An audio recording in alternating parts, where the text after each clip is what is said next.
안녕하십니까. 지금부터 물론 기초기상학을 들으신 분도 있겠지만은 기본 과목인 그 기상학 개론하고 일기 분석 및 예보법을 가지고 앞으로 한 2달 정도 8주 시작할 김동호입니다.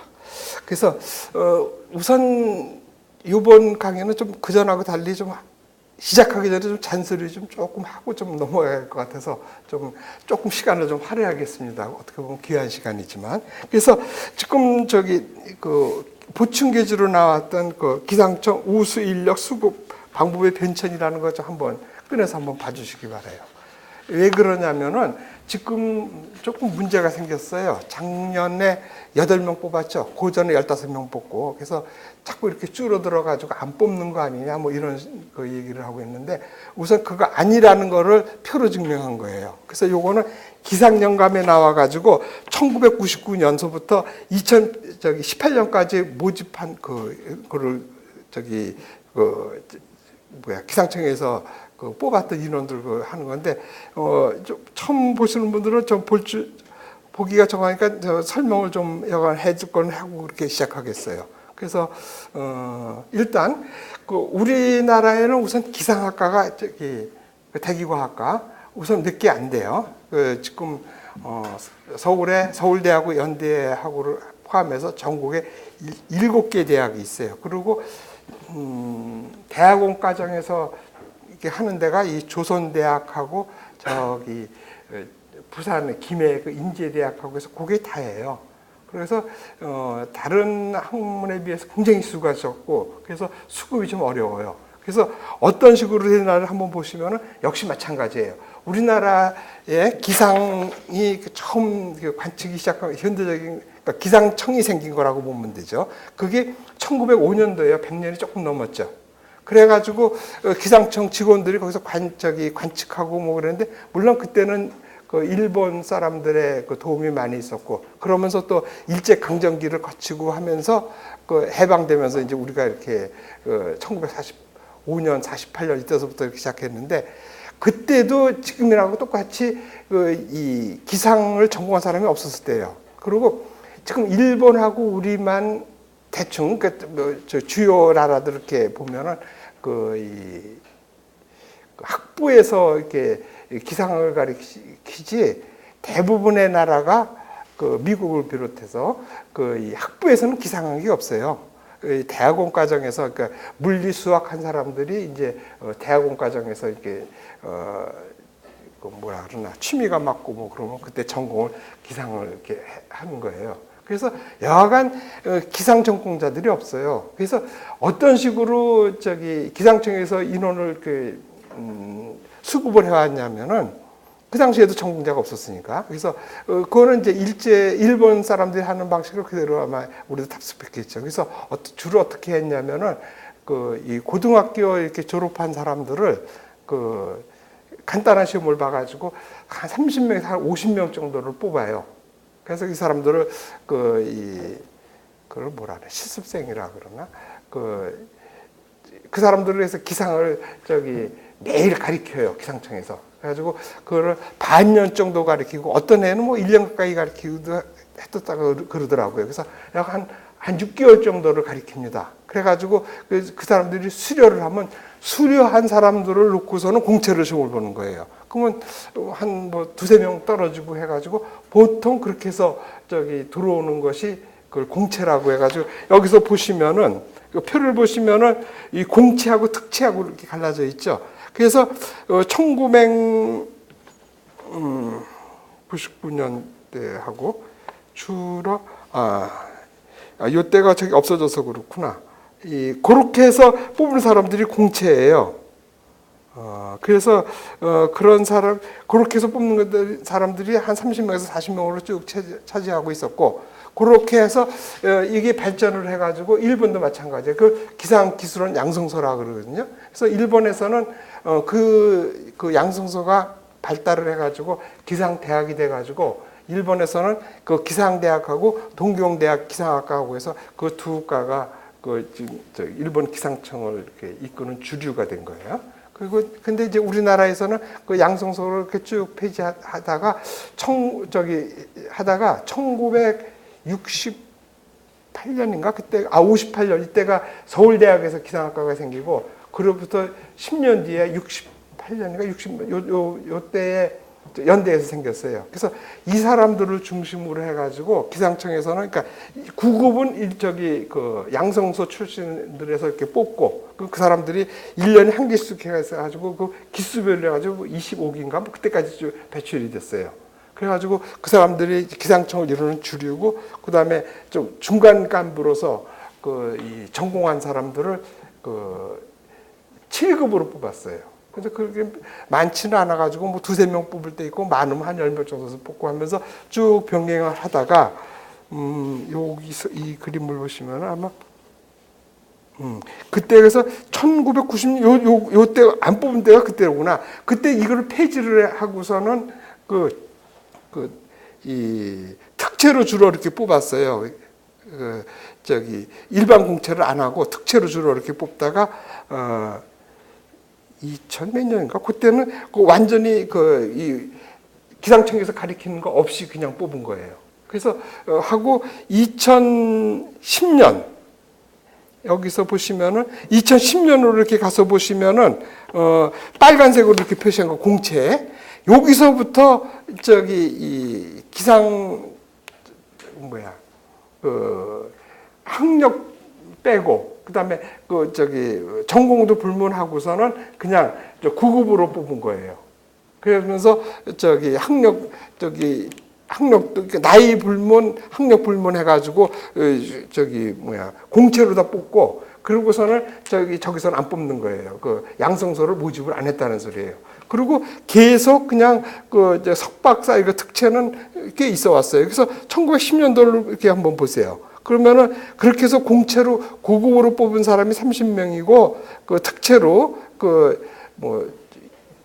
7급, 8급, 5급 뭐 이렇게 해서 주로 어떻게 했냐면 4급 이상이면은 박사급이면 4급 주고 석사 이상이면은 6급, 5급 이렇게 주고 그 사람의 저거를 봐서 그렇게 해서 쭉 뽑아 왔었어요.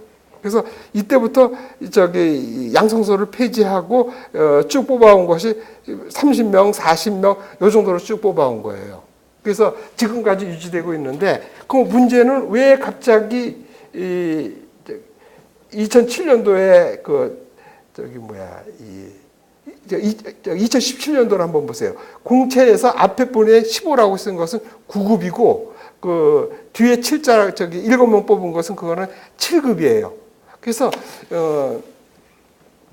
그 전에는 기상 전공을 하면은 그 학사를 7급을 줬었어요. 그런데 지금 2010년서부터는 9급으로 들어오라 그러니까는 서울대하고 연대가 시험을 안 보기 시작해서 지금까지 안 보는 거예요. 그래가지고 지금은 실질적으로 전공한 사람은 5개 대학에서 들어오고 대부분이 일반이고 그 다음에 이 시험 과목이 지금 익히 알고 계시듯이 국어, 영어, 한국사, 그 다음에 기상 과목 둘이잖아요. 어떻게 보면은 문과 과목이 많잖아. 그래서 이 기상 전공자들보다는 오히려 문과 계통이 더 많이 들어와. 영어, 한국사에서 점수를 얼등히 받아가지고. 그래가지고, 기상청에서 최근에도 그 말을 얘기했는데, 처음에 들어왔을 때 강의가 안 된다 그러더라고. 기상을 너무 몰라서. 근데, 그들은 버텨온 거예요. 근데, 사실 그게 맞아요. 왜냐면은, 어떤 집단이든지 그 전문가는 20% 정도만 있으면 돼요. 그래서 지금 여기서 보통 40명 이렇게 뽑는 거, 40명 중에 이렇게 뽑혔다 그러면은 기상 전공자는 10명이 채 안 됐어요. 쭉. 지방, 서울대 연대가 안 들어오고 지방대학에서 이렇게 들어오고 나머지는 오히려 이렇게 문과 출신들 또는 이과에서 지가 공부해서 이렇게 됐던 거예요. 그래서, 내가 강의를 시작한 것들이 아마 2012년도부터 시작해가지고, 많이 들어올 때는 한 28명까지도 우리 학원에서 들어오기도 했었는데, 그러면 왜 2016년만 해도 35명하고 10명에서 45명을 뽑았는데 2017년, 18년도 왜 줄어들었냐면은 기상청장이 주로 차관급이 되고 그래서 이 기상청에서 이렇게 쭉 올라오는 거예요. 외부에서 오는 사람들이라고요. 그러니까 기상 전공하지 않은 사람들이에요. 이 사람들이 이 지방 가고 뭐 이러면은 그 직원들하고 대화하고 뭐 이러면은 뭐 항상 그러잖아요. 높은 사람이 가보면은 그 무슨 뭐 불편한 사람이 있냐 뭐 이런 거 묻고 그러면은 뭐를 다 얘기를 하냐면은 야근하기 싫다는 거야. 그리고 서울에서 근무하지 지방 근무하기 싫다고. 그러니까는 그 첫 번째 사항이 뭐였냐면 지방 근무하기 싫다 그러니까는 그래서 기상청에서 어떻게 뽑았어요? 그 지역별로 뽑았잖아, 할당해서. 서울에서 뽑힌 사람은 3년 동안 서울에서만 근무하고 부산에서 뽑힌 사람은 3년 동안 부산에서 근무하라면 당분간은 그런 얘기가 없을 거 아니냐. 그래서 그렇게 뽑아왔던 거예요. 그랬더니 무슨 일이 생겼죠? 서울이 사람들이 다 모일 줄 알았더니 다 모이면 커트라인 높아질 줄 알고 지원을 안 해가지고 2회 연속 꼴찌했지. 그런 아마 지금 2017년하고 18년도는 살을 워낙 조금 뽑아가지고 그걸 쪼갤 수 없잖아. 그래서 한꺼번에 뽑아서 그러는데 지금도 아마 또 다시 분할해서 뽑으면 또 서울 지원 안 할 거야. 그래가지고 서울이 항상 커트라인이 제일 낮더라고. 그것도 차이가 엄청나요. 자, 그렇게 해서 뽑고 그 다음에는 야근하기 싫다 그러니까 어떻게 했어요? 그러면 이 관측을 예보는 할 수가 없잖아요. 근데 관측은 요즘 자동화되고 뭐 이럴 테니까는 이 전공하지 않은 사람이 보기에는 뭐 아웃소싱 주면 되겠다. 그리고 일본이 아웃소싱을 줘서 성공했다. 그러니까 한 거예요. 그래서 주면은 했는데 자 그러면은 일반 회사 같으면 어떤 부서가 없어지면 그 부서 사람까지 다 넘기잖아요. 근데 공무원은 그게 안 되잖아. 그러니까는 관측하는 부서 사람들을 빼고 거기 관측하던 사람을 오바티어로 기상청 곳곳 각 부서에 배치시켰었다고요. 그러니까 어떻게 돼? 매년 기상청이 한 1,400명쯤 되니까 매년 40명에서 50명 가까이 정년퇴직해서 나가거든요. 그 사람을 보충해 줘야 되는데 나간 자리를 남아있는 잉여 관측하다 남았던 그 사람이 차지하니까 뽑을 수가 없는 거죠. 그렇게 해서 지금 2017년하고 18년하고 두 해를 거쳤단 말이야. 그러면 이제는 근데 나도 기상청에 있는 수급을 모르면서 는다로 말은 못하겠지만은 어떻게까지 이거 쭉 보십시오. 자, 공채만 봐도 다 40명 가까이 되고, 특채까지 합치면은, 40명, 한 60명 정도가 기상청이 필요한 인원인데, 이 정도쯤 됐으면은 이제 다, 완화되지 않았겠느냐. 그쵸? 그래서 제대로 뽑아서 최소한 요번에 15명 이상은 뽑고, 또 그 다음에쯤 되면 그때 다시 한 40명으로 환원되지 않을까 하는 것이 내 생각이에요. 그래서 지금 최소한 작년처럼 8명까지 뽑지는 않지 않겠느냐 이런 생각이 드는데 그거는 내 생각인지 모르겠어요.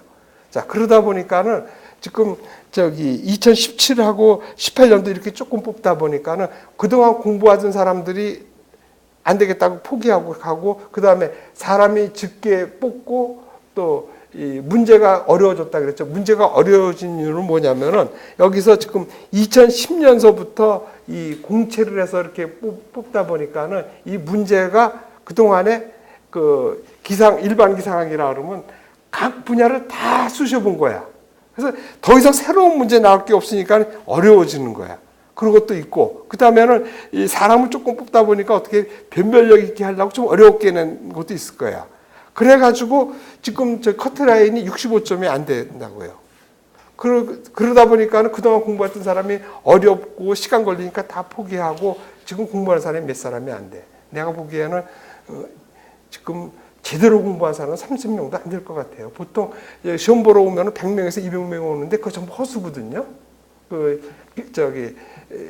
기상청에다 시험 보겠다고 원서 접수한 사람은 더 많아요. 근데 막상 시험 당일날 되면 한 반은 안 오고 그 중에서도 기상청 시험이 지금은 좀 낮았는데 그 전에는 2월 달에 보고 막 이래가지고 그때 좀 일찍 시작했었거든요. 그래서 그 해에 뭐 국어, 영어 뭐 이런 거 한국사의 그 흐름을 보겠다고 그냥 기상 아닌 사람들이 와서 시험 보고 하는 사람들이 많고 그랬었어요. 그러니까 기상청에 지금 시험 보는 그 인원은 허수가 많아요. 그리고 또 그냥 때 되면 괜히 한번 보는 사람들도 있고 그렇잖아요. 그래서 지금 저 시험 준비하는 사람이 얼마 없으니까 여러분한테 좋은 기회가 아닐까 이렇게 생각하는 거예요.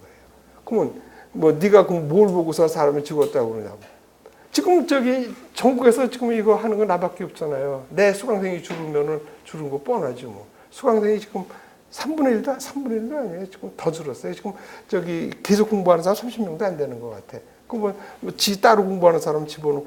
근데 지 혼자 공부하는 사람이 얼마나 하겠어. 그렇지? 경쟁자가 안 되지. 그래서 지금 이렇게 시작해도 좋고 그동안 했던 사람도 하던 김에 조금 더 하고 그러면은 기회는 분명히 찾아옵니다. 그래서 이걸 한번 배준 거예요. 그래서 기상청에서의 그 수급 방법이 이렇게 바뀌었다는 거 한번 보시고, 그리고 아직까지도 마찬가지예요. 서울대하고 연대가 이 9급 시험을 안 봐요. 그 7급 시험에는 보는 사람들이 있어요. 자, 그런데 9급하고 7급 큰 차이가 없어요.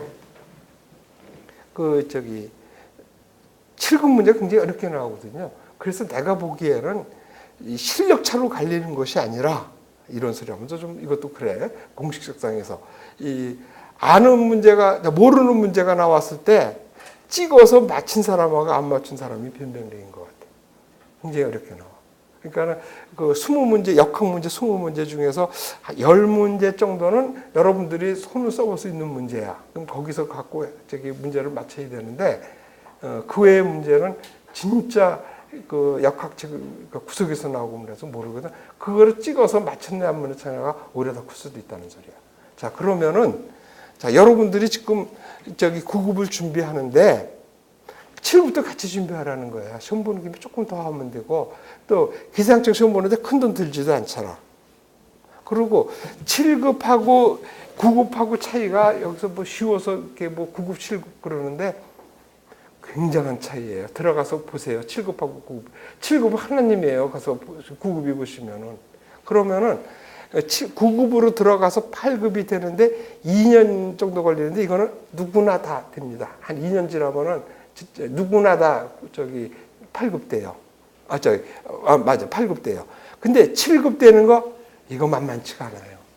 3년 보통 2년 정도 되면은 저기 대상자가 되고 뭐 그러는데 어렵다는 얘기야.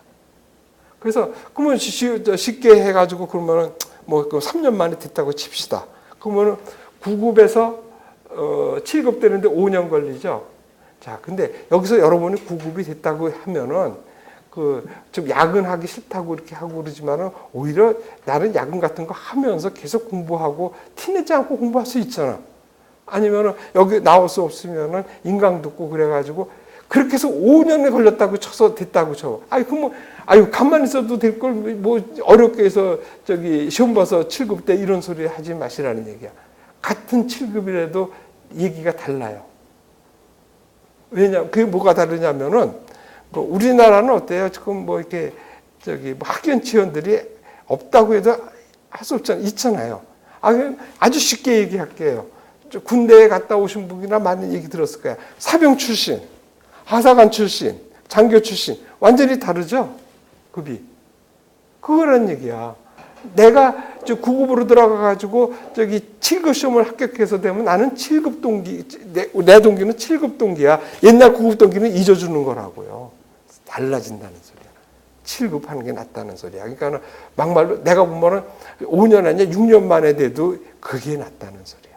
뭐 그리고 일부러 저기 늦게 진급할 필요는 없지만 그래서 이 공부는 그러니까 어떻게 보면 여러분들 다른 공무원은 어떨지 모르겠어. 일단 들어가면은 기상청도 마찬가지예요.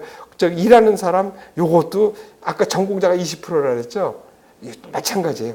공부하고 이렇게 계속하는 사람이 20%고 그냥 가만히 있어도 월급 열심히 일해도 월급 똑같이 나오고 그냥 휩쓸려 다니면서 해도 월급 똑같이 나와가지고 많은 사람들이 안 해.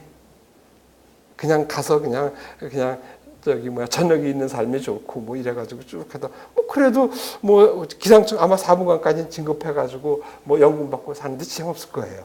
근데 그렇게 사는 것도 있지만은 저기 자기 분야 딱 그거 해가지고 저기 뭐 또 우리 기상청 WMO 국제회의가 많고 막 그렇잖아요. 거기 가서 뭐 계속 나가서 뭐 일을 하고 뭐 전공자가 되고 뭐 이것도 좋은 방법이라고요. 그러니까 어떻게 보면은 지금 여러분들이 전공자가 아니라도 이제부터 하면 돼요. 그래서 그거 하는 것들을 이제 중간중간 어떤 식으로 공부하면 되는지는 그때그때 가르쳐 주겠지만은 이제 어떻게 보면은 여러분들은 평생 공부해야 된다는 소리야. 그래서 결론적으로 얘기하면은 여러분들이 만약 고급이 되면은 발령받는 근처에 있는 그 대학을 가서 특히 뭐 기왕이면은 야근하면서 주간 대학원을 다니시고 그러면서 토익 공부를 이제는 이제 기상청에 들어가면 토익 공부를 해야 돼요. 그래가지고 우리 때는 700점대도 막 나가는데 지금은 안 될 거예요. 800점대는 아마 들어야 될 거예요. 거기서 저기 되면은 저기 이 국비 유학생 시험이 있어요. 그 토익 갖고 하는 거란 말이에요. 그래서 단기는 좀 쉬워요. 그러면 1년, 2년짜리 이렇게 하는 거 있고 장기 2년 이상짜리가 되면은 그 성적 가지고 저기 미국이나 뭐 유럽 다 괜찮아요. 아니면 쉽게 공부하려고 뭐 연구소 같은데 이제 그 안에 저기 석사학위 맞춰놔야지. 그렇게 해놓고서 박사학위 따는 법도 있어요. 그런 것도 가르쳐 줄게요. 그런 식으로 공부하시면 된다. 그러니까 저기 뭐라 그러나 됐다고 그냥 휩쓸려서 놀지 마시고 계속 공부하셔야 된다는 소리예요. 그렇게 해서 그런 식으로 공부하시면 되고, 자, 그 다음에는 이 공부가 어떻게 진행이 되냐면은 저기 학습 진행해 보세요. 우선 기초기상학이라는 게 처음에는 없었었어요.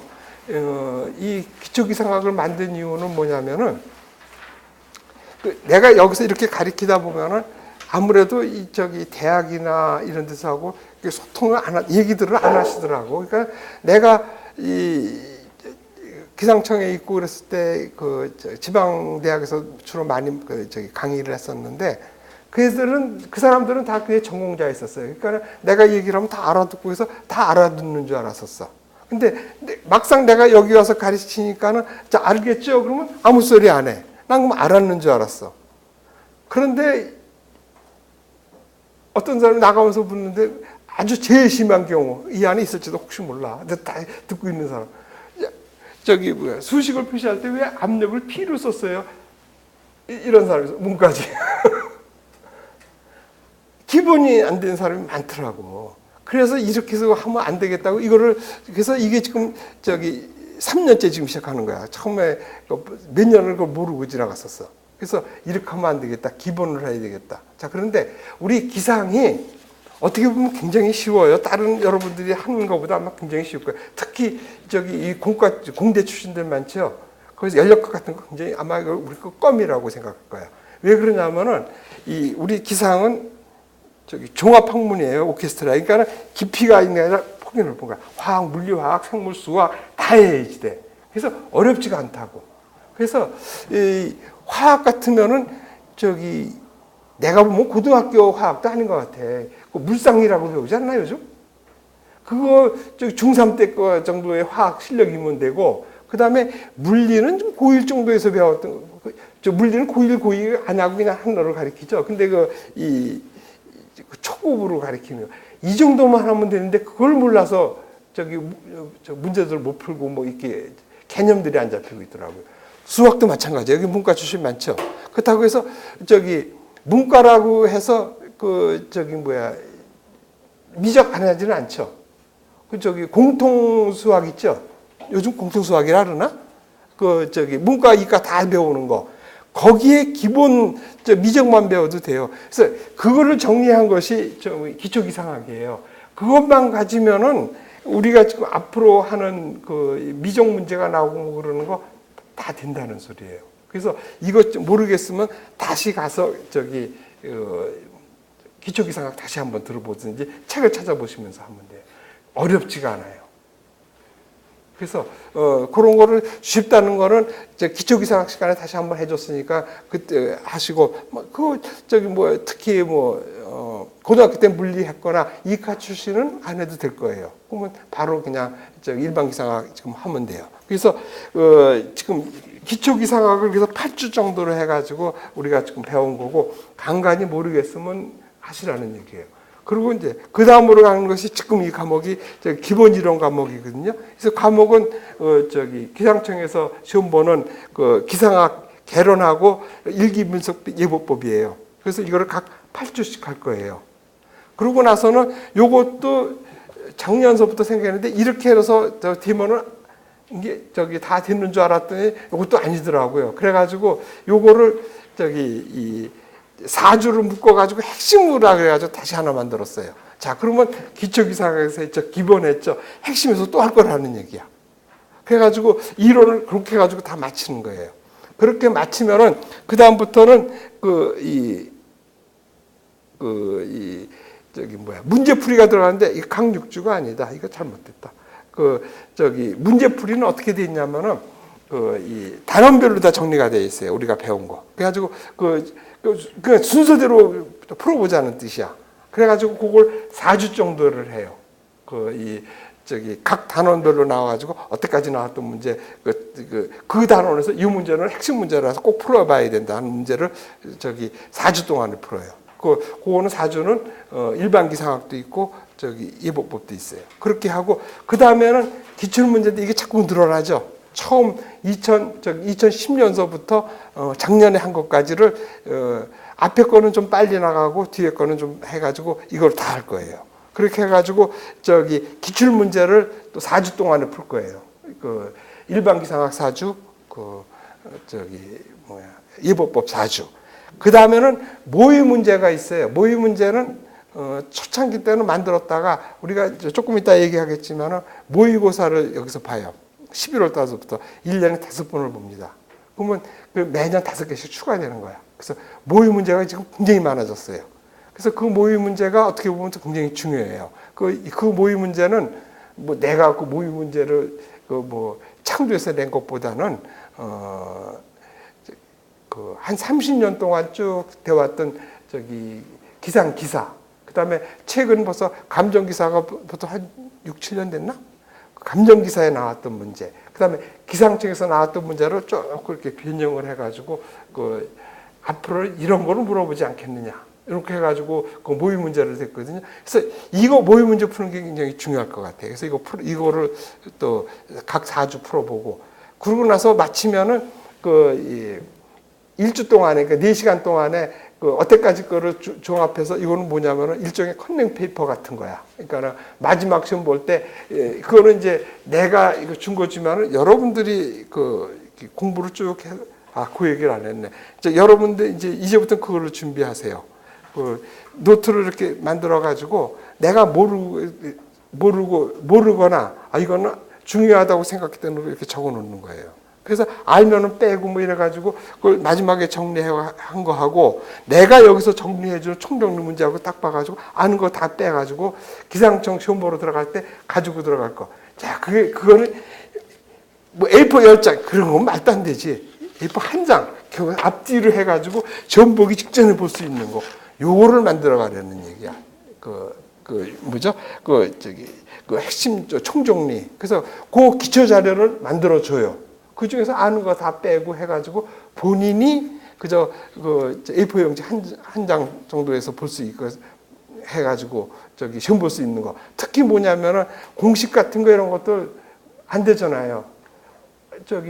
제일 많이 나왔던 건 뭐냐면은 SSI라든지 TTS 같은 거 이거 공식 안 주고 구하라 그런단 말이야. 그 공식 못 외우면 틀리는 거 아니야. 그렇죠? 그래서 그런 것들은 평상시에는 잘 하다가도 시험 나오면 아차 하는 수가 있단 말이야. 그러니까 시험 보기 직전에 가서 볼 거 이런 것들을 만들어주는 게 총정리야. 그래서 요점 정리해서 이런 식으로 해서 시험에서 내년 4월 달까지 이렇게 나갈 거라는 얘기야. 그래서 그렇게 공부하고 자, 그다음에는 아까 얘기했던 모의 문제가 11월 말서부터 이제 아마 11월 한 22때쯤에 아마 모의 문제가 시험 보게 될 거예요. 자, 그런데 그거 시험 보는데 우리 여기 학원에서 돈 받는 거 아니에요.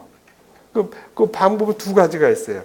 지방에 있는 사람은 온라인으로 보고 가까운 사람은 오프라인 여기 와서 시험 보는데 여기 와서 보라는 거예요.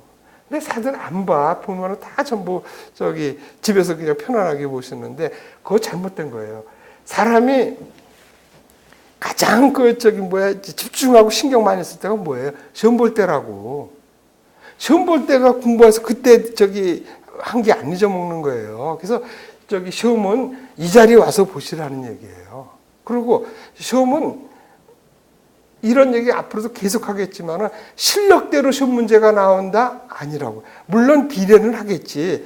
실력이 좋은 사람이 많이 풀고 점수가 잘 나오는 그 상관계수는 있을지 모르지만 좋은 점수가 반드시 나온다고 보장은 못해요. 왜요? 시험 보는 거하고 시험 보는 그 점수하고 그 실력하고는 내가 보기엔 별도의 문제예요. 왜? 그 시험 문제를 갖다가 주고서는 시간 충분히 주고 20문제 주고 한 2시간 주면서 충분히 생각하면서 풀려고 하면 다 풀죠. 근데 아니잖아. 우리 지금 시험 문제 한 문제 과목이 20분인가 밖에 안 되잖아. 할당받은 것이. 한 문제에 1, 2분 안에 풀어야 되는 거예요. 그러니까 어떤 문제를 골똘히 생각해서 5분 이상 생각해가지고 문제 풀었다. 안 푸는 게 좋다는 소리야. 그거는 찍어서 골라서 맞히는 게 좋아. 그러면 이것도 여러분들이 이거 문풀 같은 걸 이제 계속 하다 보면은 답하는 고르는 요령 같은 걸 나한테 배우게 될 거야. 그렇게 해서 보면은 4개 중에서 2개는 답이고 2개는 아닌 것이 된다고. 그렇게 해서 확률적으로 골라서 보는 게 낫지. 그거 뭐 어려운 문제 갖고 5분, 6분. 어떨 때는 심하면은 사람이 이게 골똘하게 이렇게 생각하다 보면 2, 30분 훅 지나가요. 그래서 먼저 시험 본 사람이 그 얘기도 하더라고요. 자기는 기상이 이 과목이 자신 있어가지고 나중에 풀겠다고 이렇게 쭉 했는데 시험관이 5분 남았다 그러더래. 손도 못 댔었대. 그러니까 그거 하면 안 돼. 여기서 그런 거를 가서 조절하려는 거예요. 시험 시간 관리하는 법 같은 거. 그래서 모의고사는 가능하면 반드시 여기 나와서 보시라는 얘기예요. 그래서 그런 얘기 하시고, 자, 그렇게 해서 굉장히 긴 시간 이렇게 지나갔는데, 그 정도로 하시고, 그 다음에 보면 시간으로 들어갑시다. 자, 교재로. 그래서 이 교재는 원래 이 교재를 우리나라의 기상학 교재가 우리말로 쓴 교재가 몇 개 안 돼요. 그래서 그 전에 한 3, 40년 전에 워낙 책이 없었으니까는 이 대학 교수하고 기상협회 이런 데서 이렇게 한 10명 이렇게 뽑아가지고 패터슨 책이라는 것을 처음으로 번역했는데 그 책은 하도 오래돼가지고 나도 그거 하고 있었는데 잊어버렸어. 그 책이 있었고 그다음에 이제 최근에는 이 역학 문제가 항상 기상학에서 문제가 됐어. 그래서 미국의 워싱턴 대학의 홀턴 교수인데 아주 유명하신 분인데 돌아가신 지 얼마 안 돼. 그분이 쓴 대기역학이라는 책이 그 책을 여기서도 마찬가지야. 대학 교수학에서 10명인가가 이렇게 번역을 해가지고 했는데 그 책이 우리말로 나도 그 책을 처음 봤을 때 내가 책을 못 보는 이유는 내가 영어를 못해서 못 푸는 줄 알았었어. 우리말로 썼는데도 역시 어렵더라고. 그러니까 그게 뭐야? 영어를 몰라서 책을 못 본 것이 아니고 내용을 몰라서 못 봤던 얘기야. 우리말로 됐어도 어렵다는 얘기야. 그래서 그거는 왜 그러냐면 이제 여러분들이 이제 공부하다 보면은 이 벡터라는 걸 배워. 이 벡터를 배우면은 이게 연산자 문제야. 그래서 이 벡터를 배우면은 계산이 쉬워져. 연산자를 배우면 계산이 쉽다니까 좀 표정이 그래. 자, 그럼 쉽게 얘기하면은 우리가 곱하기를 연산자를 몰랐을 때 2, 3은 6 하고 그러면은 딱 나오죠. 근데 그 곱하기를 모르면 어떻게 돼? 2를 3번 더하면 되죠. 그건 되지만은 2, 8은 하면 어떡해? 8번 더 하려면 힘들지. 그렇죠? 그러니까 연산자를 배우면 금세 쉽잖아요. 똑같은 거야. 우리가 스칼라로 됐을 때는 좀 벡터를 배우면 이 계산이 빨라지는데 대신에 우리가 구구단을 외워야 되는 어려움이 있잖아. 얘도 벡터를 배워야 되는 어려움이 있어. 근데 지금 여러분한테 벡터를 배워가지고 쓰자면 힘들다는 얘기야. 왜? 벡터는 지금 여기 이과대학 학생들이 출신 있는지 모르지만은 1학년 때 벡터 아날리시스 배우죠. 한 학기 배우지. 그거 하고 나서는 다 반납했죠. 다 잊어먹었지. 이거를 다시 배워가지고 하자고 힘들다는 얘기야. 그래서 이거를 그냥 벡터는 시험에 나올 거 이것들만 스칼라로 해가지고 하는 법을 다시 정리해 준 것이 그 7급 시험에 내가 쓴 기상역학책이고 홀턴 역학책을 벡터로 해석한 거를 스칼라로 해가지고 쉽게 본 거야. 그래서 그러면 보기 쉽을 거야. 그래서 그런 식으로 하는데 여러분들이 9급을 준비한다 그러면은 7급은 안 하셔도 좋겠지만 아까 처음에 얘기했지만 같이 공부하라 그랬잖아요. 그리고 해두면은 편해지는 거야. 왜? 우리가 몰랐으면은 일을 4번, 5번 더 할 거를 그냥 연산자를 알면 2, 3분, 6 해서 팍 나오잖아요. 그런 식으로 해서 배우면 좋아. 그래서 시간 나오면은 7급 과목이 물리기상학이라든지 여유가 되면은 기상역학도 배워두면은 문제 푸는데 굉장히 도움이 될 거예요. 그러니까 그런 식으로 이 공부를 해야 된다는 뜻이야. 그래서 내가 지방에서 이렇게 대학에서 이렇게 가르쳤던 책들이 교재가 없었으니까는 내가 나름대로 써가지고 그냥 그 당시에는 초창기 때는 지금처럼 워드가 없어가지고 어떤 건 손으로 쓰고 해가지고 이렇게 만들었다가 그 중요하다고 생각했으면 내가 보관을 했었어야 되는데 또 내가 나와서 이거 할 거라고 누가 생각 안 했잖아. 그래서 중간에 없어지기도 하고 또 그러다 보면은 프린트해서 나눠준 거 다시 전화, 야, 내가 옛날에 가르쳤던 그거 있으면 좀 달라고 하면 또 다 없다고 안 주더라고. 그래가지고 약간 그렇게 해서 쭉 갖고 있었고, 그 다음에 이제 아래 한글 나오고 어드가 나와서 쳐놓은 것들 이렇게 해서 모았더니 또 버전이 달라가지고 옛날 게 수식 같은 게 안 읽히더라고. 그냥 뭐 그렇게 쭉 갖고 있다가 이걸 해가지고 그거를 정리해서 쓴 책이 처음으로 내가 실용적으로 볼 수 있는 책을 쓴 거는 내가 처음인 것 같아. 내가 똑똑해서가 아니라 아까 처음에 얘기했죠. 우리나라의 기상학과가 7개밖에 없다 그랬잖아. 책을 써서 안 팔리니까 교수들이 안 쓰는 거야. 수지타산이 안 맞잖아. 그러니까는 또 돈이 안 되는 안 벌어도 되는 기상학회라든지 이런 데서 이렇게 책을 번역했다는 뜻이야. 그러니까 쓰지 않고 번역하고. 근데 그 중에 공주대학 나오신 분인지 모르겠는데 거기 소선석 교수님이 일호를 하시고 그래가지고 일본 책들을 좀 몇 개 번역하신 책이 좋은 책들이 많아. 특히 일반 기상학 책은 굉장히 좋아요. 그 책이 말이 일본 책이지 원래 쓴 사람은 우리 말로 소창이라 한자를 써서 우리 소창인데 미국 일리노이주에 있는 교수예요. 그분이 그러니까 자기 본국이니까 일본이죠. 일본 사람 일본 학생들을 위해서 거기도 똑같아요. 책들이 없고 이러니까는 자국에 있는 일본인 학생들을 위해서 쓴 책이에요. 일반 기상학이라고.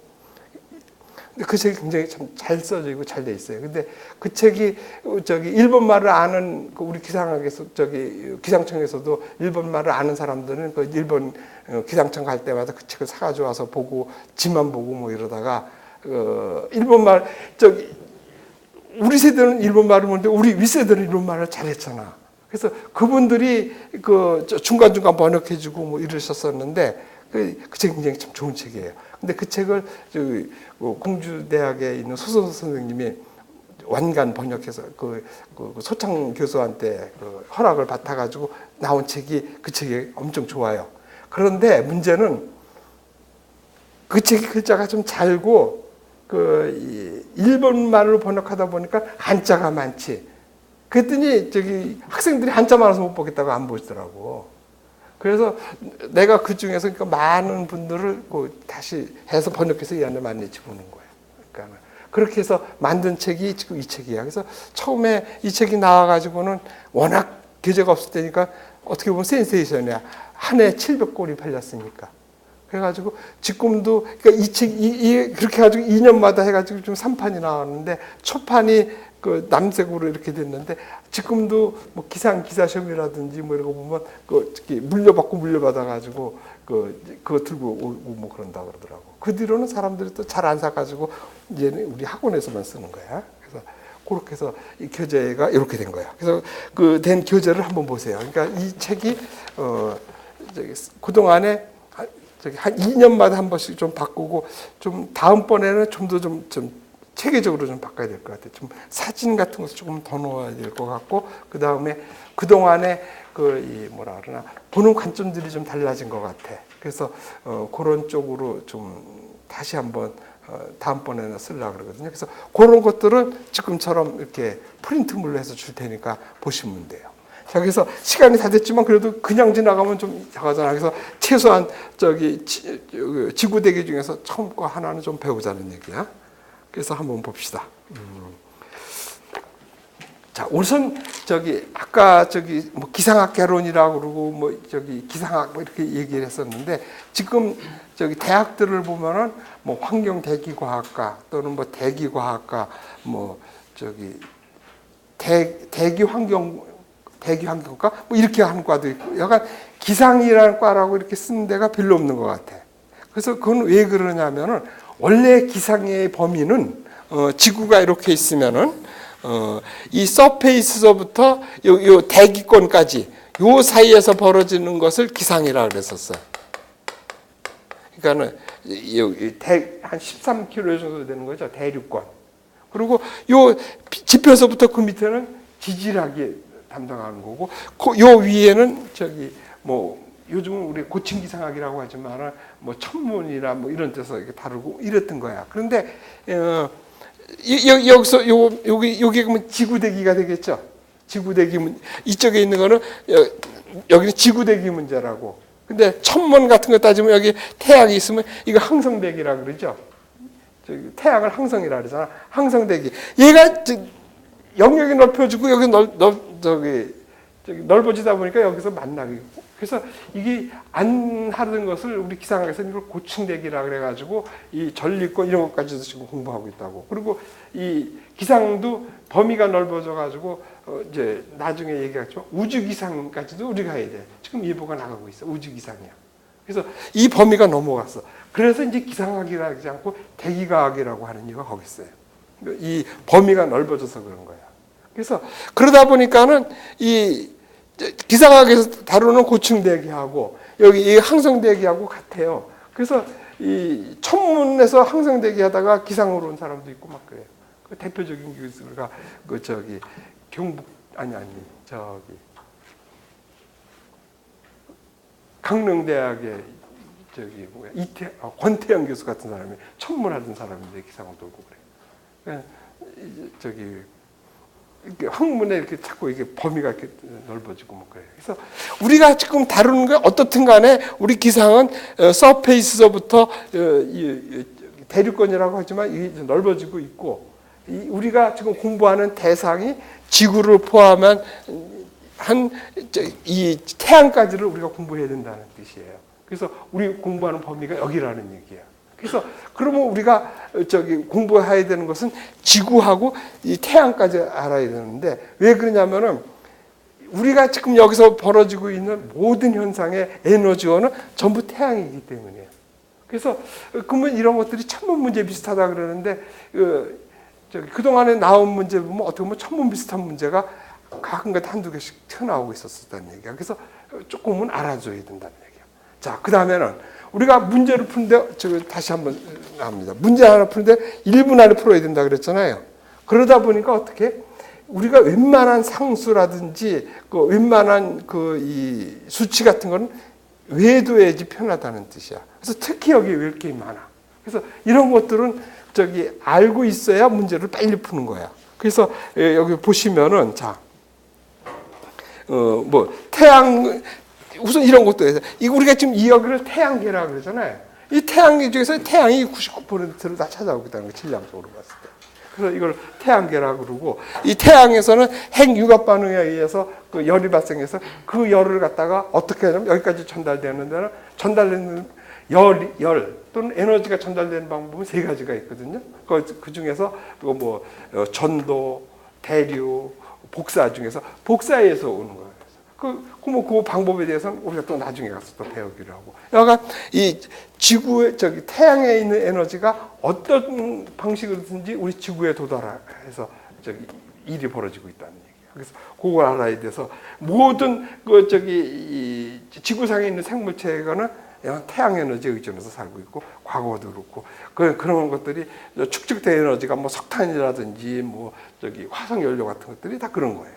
그렇게 돼 있고, 그래서 태양의 구조를 보면은 뭐 고온의 플라즈마로 돼 있고 뭐 되는데, 다른 건 몰라도 여기에 나와 있듯이 온도가 뭐 6000도 K라 그러는데, 자 여기서도 K라고 썼을 때 온도를 나타내는 것은 도 C가 있고 도 F가 있고 K가 있죠. 이런 관계도 나중에 배워야 된다는 거예요. 그래서 왜 그러면은 이런 걸 안 쓰고 이렇게 썼느냐? 왜 그러냐면 얘는 중간에 0이 있잖아. 0이 생기면 다른 거 계산하기가 힘들어요. 그런 얘기야. 그래서 얘가 생길 수밖에 없는 이유가 나온 거라. 근데 뭐 여기서는 0이 있을 수가 없다는 얘기야.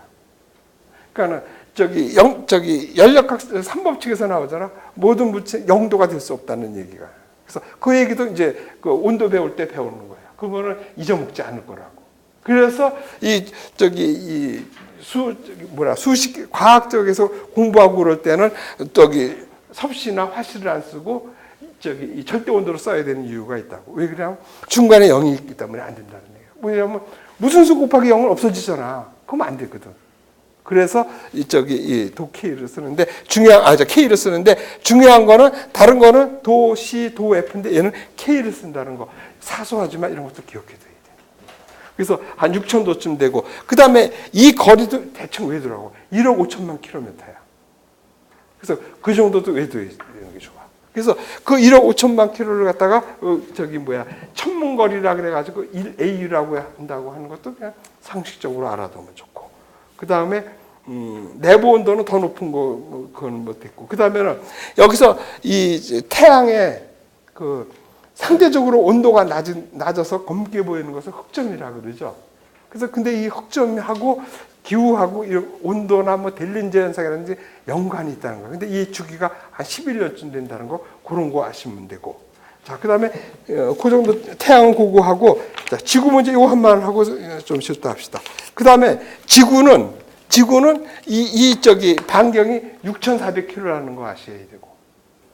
그 다음에 6,400km고, 그 다음에 우리가 그릴 때는 이렇게 타원적으로 그리지만은 20률이 어마어마하게 동그란 거예요. 그러니까는 지구를 볼링공만큼 줄이면은, 반대로 볼링공을 지구만큼 하면 더 울퉁불퉁하다는 소리야. 그 얘기는 다음 시간에 한번 예를 들어서 설명해 줄게요. 그래서 엄청 동그란 거, 동그랗고 맨맨하다는 소리야. 그리고 그걸 20률이라 그래가지고 0.003쯤 되는 아주 굉장히 동그란 거고, 그 다음에 지구 질량이 6 곱하기 10에 27세인데 이것까지는 안 해도 좋은 저거 한데, 평균 밀도가 5.5라는 거는 왜 두시는 게 좋겠어?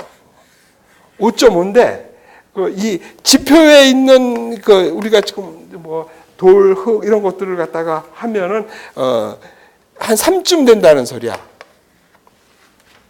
평균 이거는 지구 크기 알고 그다음에 무게 아니까는 평균 밀도 나오죠.